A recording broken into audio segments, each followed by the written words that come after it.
Salute to you, soldiers. My name is Josh55, and welcome to another Wacky Tech video.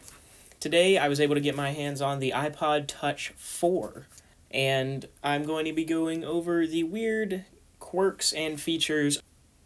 The iPod Touch 4 was released in September of 2010, along with the iPhone 4, but this was more focused on music, as iPods have pretty much always been. So, there was no SIM tray, no cellular connection possibilities, nothing like that. But you bought the iPod expecting those features. The native iOS on the iPod Touch 4 was iOS 4.3.1. I currently have mine on iOS 6.1.6. It does have cameras this time around. It has a single front-facing camera. It's a 0.3 megapixel front camera, and it also has a rear camera. It is a 0.7 megapixel, and it also has a rear parabolic microphone right here. So when you're on like FaceTime or, well, if this were a phone, if you were on a phone call, any noise that comes through this is supposed to be canceled out for the most part, and that's how you get just clean your audio, rather than if you're in a noisy place, it tries to cancel out most of that. Although I'm fairly confident that in this day and age, it wasn't necessarily as advanced as it is today. This one is an 8GB model, not a whole lot of storage, but again, back then it was. It has 256 megabytes of RAM, so 1/4 of a gigabyte. The device, if it's a mobile device that you're probably watching this on right now, my guess is yours at minimum has like 4 gigs of RAM. So yeah, not a whole lot on this thing. It has a very, very tiny 930 milliamp hour battery. So again, if you're watching this on a mobile device, I'm willing to bet that's probably not even half of the battery that you have right now. If you have more than 2,000 milliamps, you're more than 2 times of this battery. This is a very tiny 3.5-inch display. The pixels, it is 960 by 640, which leads to about 326 pixels per inch. And it actually holds up pretty well by today's standards. On the curve around the apps, you see very, very little pixelation. It's a very well-rounded corner. It was a very, very good screen. As far as weird quirks and features, there aren't a whole lot compared to the iPod Touch 2 that I reviewed. It just has your normal 30-pin charger that they had at the time, the really wide boy. It has a single loudspeaker and dual or combined microphone right here. It has the headphone jack, 3.5 millimeter, and the power button is on the right this time. So it's in proper placement of what we're used to. The buttons, they are no longer a rocker style, but individual style. So instead of the iPod Touch 2, where it had the rocker or the connector in the middle, it's just 2 individual buttons. It still does have the polished metal case or back on the back of it. Apple really did good with this style. I actually liked this, even though it got scratched really, really bad. It looked super pristine and clean out of the box. And if I were to clean this off, you'd see how many scratches there actually are on it. So, iOS 6 actually does have multitasking. However, it's not in the same fashion that you might be used to, where you double-click and it's all the windows. If you were to go into an app, you can only go to one of them. So if you want to close out the app that you're currently in, you have to go home and then clear it out. So, a bit more primitive than what we're used to by newer iOSs, but it's still existent, and it still worked really, really well. The camera on this, even though it is a 0.7 megapixel, I would say is pretty dang good even by today's standards. I mean, it's not bad. The video is actually not horrible. The color accuracy is a bit too white or pasty, but it is still the quality of it is very nice. It looks like it's at 60 frames, but I don't think they recorded at that. I think it was 30, but Apple did some of their Apple magic to make it look very, very smooth.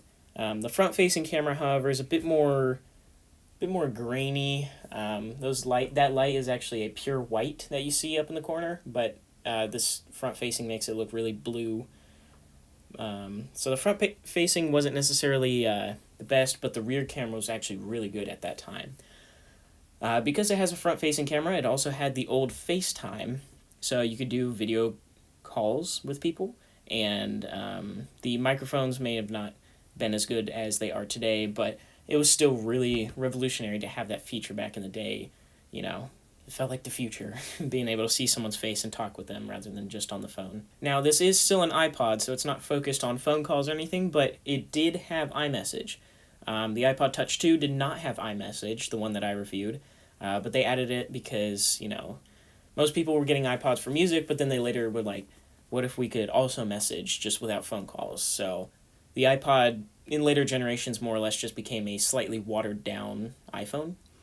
It has weather, it has Passbook, which is today's like wallet, except this was made for like, you know, just visas and stuff like that, whereas wallet today is like any payment method or any form of ID that you can use. It has notes with the very old style keyboard that I like. It's just, I don't know why I like this so much when the letters expand, but I really like the keyboard that they used to have on this. And it also has the older app style that we were used to back in that day.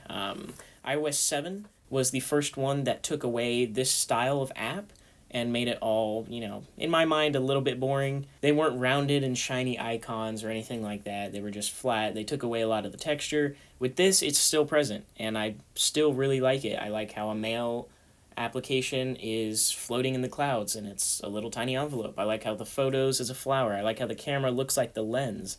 I like how FaceTime looked like an old recording camera, but with a lens on the inside.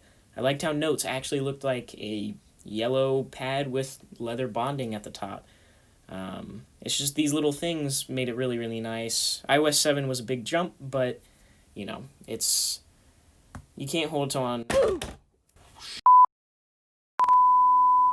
iOS 7 was a rather big jump, but you can't hold on to a certain style forever. One weird quirk or feature about the iPod series at this time is when you plugged in the charger, for some reason this sound would no longer work externally.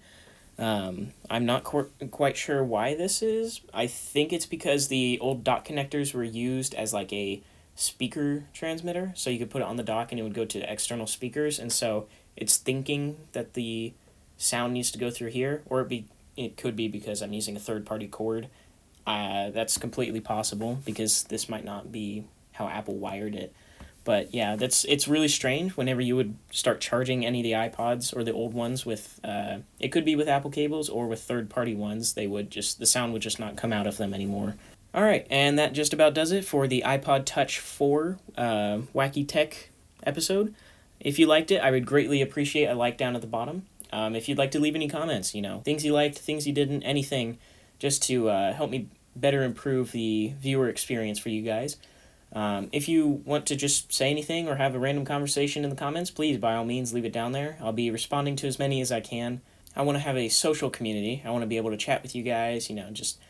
It doesn't even have to be about this video, you know, just anything you want to say, anything you want to talk about, I'll be willing to go down and comment as soon as I can. But anyways, yeah, if you like the series, please let me know so I can keep doing that and keep making videos that you guys like. If there's any suggestions of other tech that you want me to try and get my hands on and review, or any games that you want me, or you want to see me play that you'd like to see, please just leave those down in the comments. And yeah, that's just about it. I'll see you guys in the next video. Thanks so much for watching, and don't forget to take it easy, keep it breezy, and don't forget to laugh a little. At ease, soldiers.